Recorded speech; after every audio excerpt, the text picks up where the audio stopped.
వీటిలో మరో breaking news చూస్తున్నాం. ఓటర్ జాబితా అక్రమాల్లో జరగంటూ కాంగ్రెస్ ఎంపీ రాహుల్ గాంధీ సహా విపక్ష నేతల ఆరోపణలపై కేంద్ర ఎన్నికల సంఘం పలుమార్లు ఆగ్రహం వ్యక్తం చేసింది.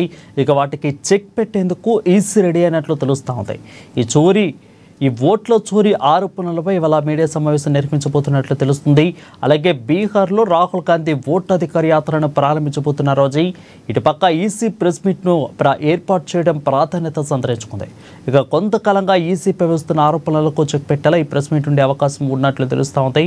అధిక ప్రతిపక్షాల ఓటు చోరీ అనే పదాన్ని పదే పదే ఉపయోగించడాన్ని ఎన్నికల సంఘం ఇప్పటికే ఖండించింది. తప్పుడు కథనాలను ప్రచారం చేసే బదులు ఆధారాలను ఇవ్వాలని కోరింది. ఇక ఆరోపణలకు లిఖితపూర్వకంగా డిక్లరేషన్ ఇవ్వాలని, లేకపోతే దేశానికి క్షమాపణ చెప్పాలని డిమాండ్ చేసింది ఈసీ.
ఇక ఓటర్ జాబితా అక్రమాలు జరిగేంటూ కాంగ్రెస్ ఎంపీ రాహుల్ గాంధీ సహా విపక్ష నేతల ఆరోపణలపై కేంద్ర ఎన్నికల సంఘం పలుమార్లు ఆగ్రహం వ్యక్తం చేసింది.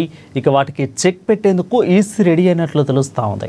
అయితే ఇక ఈసీ ఓట్ల చోరీ ఆరోపణలపై వాళ్ళ మీడియా సమావేశం నిర్వహించబోతున్నట్లు తెలుస్తూ ఉంది.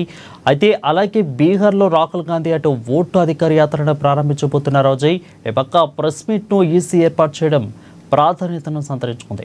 కొంతకాలంగా ఈసీపై వస్తున్న ఆరోపణలకు చెక్ పెట్టేలా ఈ ప్రెస్ మీట్ ఉండే అవకాశం ఉన్నట్లు తెలుస్తూ ఉంది.